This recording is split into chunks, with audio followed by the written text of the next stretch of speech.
their arms straight back. You don't want to pull their arms like this or like this, because that will narrow down the opening at the thoracic inlet. So pull them straight back like this. Your landmarks that you're going to use: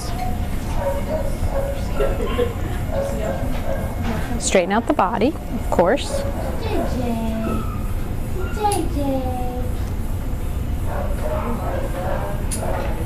One other thing to do to remember is to swab out their mouth if they seem to be drooling excessively.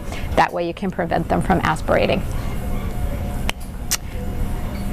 Your landmarks are the point of the manubrium, the point of the shoulder, and the first rib. I'll point to it on this side as well. You can do this on either side. And as you palpate that region, you'll feel your finger slide into a little divot, and you almost can see my finger sliding into that divot. And that's where you want to go. You want to take your syringe and aim towards the opposite back leg at somewhere between a 30 and 45 degree angle to the body, or to parallel. And then you'll just introduce your needle and syringe. We like to use the insulin syringes, the 100 unit or U100 insulin syringes, because they'll give you enough volume to collect a full milliliter, but the needles are still small.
You adjust your body, make sure that it's straight.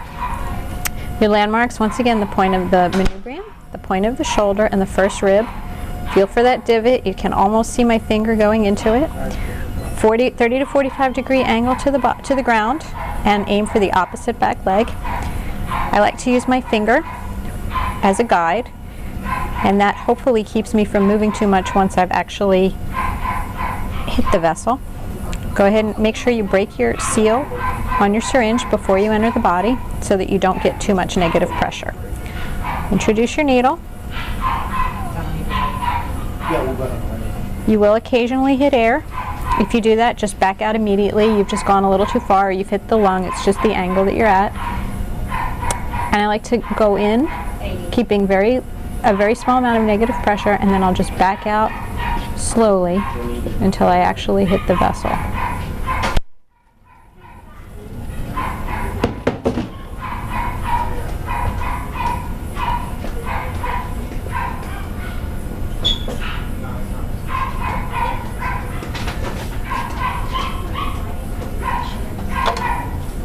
And sometimes you'll find that you need to flatten out your syringe a little bit.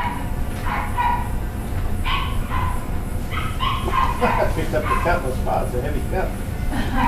You can see in this one I'm almost completely parallel. Alright, I got one more point that's the last back. Just break a little bit. And most of the time it comes a whole lot faster than this.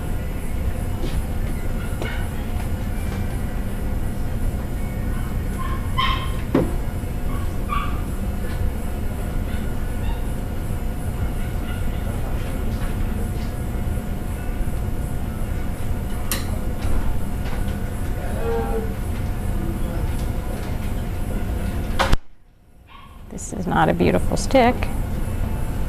And sometimes you just get too much negative pressure, and as you can see, I have not moved my syringe. I'm just waiting for the vein, which is collapsed, to refill, and then go ahead and fill the syringe. And that's the exact reason that you want to avoid pulling back and getting too much negative pressure in your syringe.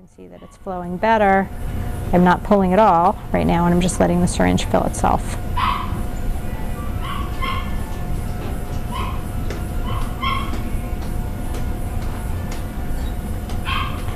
And then extremely gentle, slow withdrawal to keep that flow and keep the vessel from collapsing. And you can see that once again I've collapsed the vessel, and if we just wait for a second, it should start filling again on its own. And there it goes.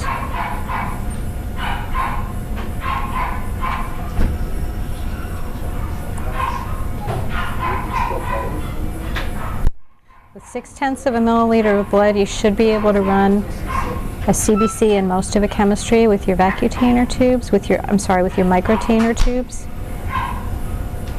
You can put 0.2 of a milliliter into the lavender top, which is to the very first line, the lowest line on the tube.